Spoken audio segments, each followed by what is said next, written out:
What's up guys, my name is Ace, and welcome back to Maps Exposed. This is the series where I share all of the lines of sight, jump spots, as well as any other sort of secrets that I know of on every one of the maps in Black Ops Cold War. And in today's episode, we're going to be covering my favorite map of all time in Call of Duty, which is Raid. And hopping right into it, the first thing I want to show you guys is behind the laundry area right here to challenge people that are on that piece of cover or up in the window here as well. Something you can do here, especially with a sniper rifle, is hop up onto this, and then from here, you can hit a jump shot in toward the window. So you just have to jump up and snipe the person. It also works if you want to jump up and snipe that person. However, if they are standing on that spot, I've got an even better line of sight for you guys, where you don't have to hit a perfectly timed jump shot. And this is, if you just strafe as far as possible over this way, and push yourself up close to it as well, you actually gain a great line of sight on that piece of cover right there, and you can easily snipe them through there. And another thing is your scope glint won't be showing through this little crack. So they'll have no idea what hit them at all. They can't see anything when you shoot them from here, and this is an incredible way to counter those people.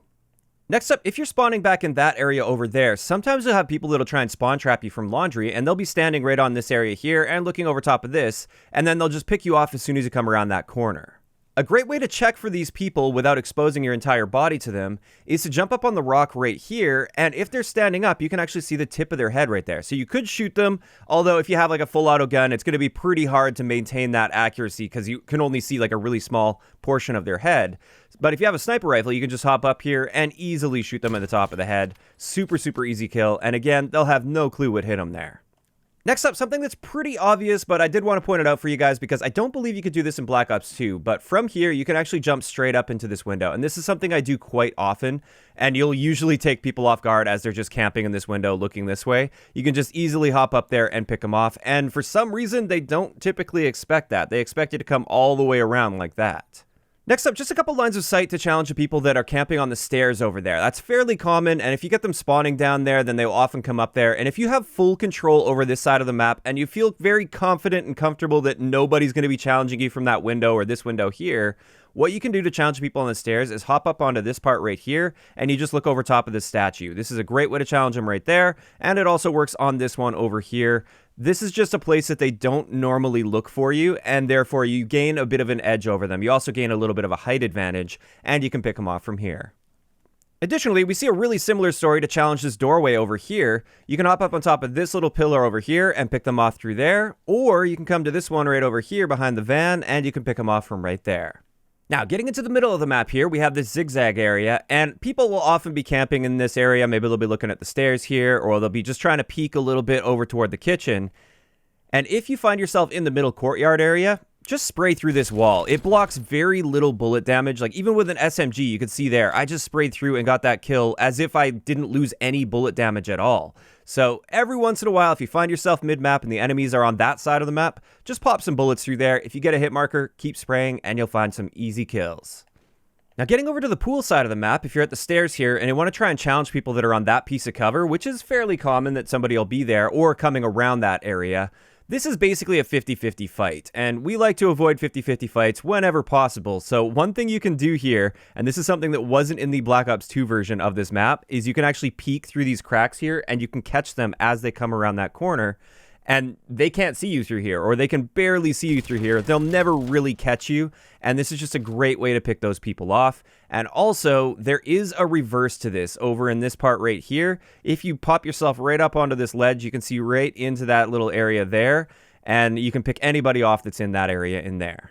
Now, it's also worth noting that this will work if somebody's camping up in the window there. This is not a 50-50 fight. They will have the advantage here because they have the height advantage. So what you can do to challenge people up in the window is just back yourself off to this area right here, and there you go. Easy line of sight on that person. Now, just another thing I wanted to point out that anybody that played Black Ops 2 will know about, but maybe some newer players don't know about yet, is you can hop up into this area right here to get up to this window. Now, speaking of countering that window, something else you can do from all the way back in the basketball court here, if you've got a sniper rifle, you could go for some jump shots. The first one is if you just back all the way up to the wall right here. All it takes is a little jump to be able to see them, and you could really easily hit that shot. Or just an alternative, you could hop up on this area right here and hit a jump shot from here. Next up, getting back into the garage area over here, if you are locking this down and you have people that are coming from that direction over there, something you can do is jump up on these cars, and then from here, you can just keep jumping to check that spot to see if someone's coming around that corner. Again, if you have like a sniper rifle or something, you might be able to actually hit a jump shot, but this is more so just for recon. It's just to see if someone is going to be coming around that corner, so then you're prepared for them as they come in here. It's also worth noting the reverse of that does work as well. You can hop up on this little AC unit and you can jump in and see what's going on in this garage before pushing in. And this is a hard point area, so this is actually a pretty useful technique to just check things out, scope it out a little bit before pushing in. Sort of a similar situation over here. If you have enemies that are locking down that piece of cover back there, for instance, a great way to just check this before coming around the corner is hop up on the car and then just jump up, see if anybody's there, and then make your decision from there. And with that, that's going to wrap it up for Maps Exposed on Raid. Now, it does turn out with this map that some of the unintended lines of sight from Black Ops 2 didn't actually make it into this version of the map. However, at the same time, they did introduce a few more unintended lines of sight that I already shared with you guys today. But this is where I want to hear from you guys. First up, what are your thoughts on Raid in Black Ops Cold War? Do you like the way they've implemented it into the game? And then also, which map would you like to see me cover next for this series? If you enjoyed the video, a like rating is always appreciated. And don't forget to subscribe for more if you haven't already. I'll talk to you guys next time.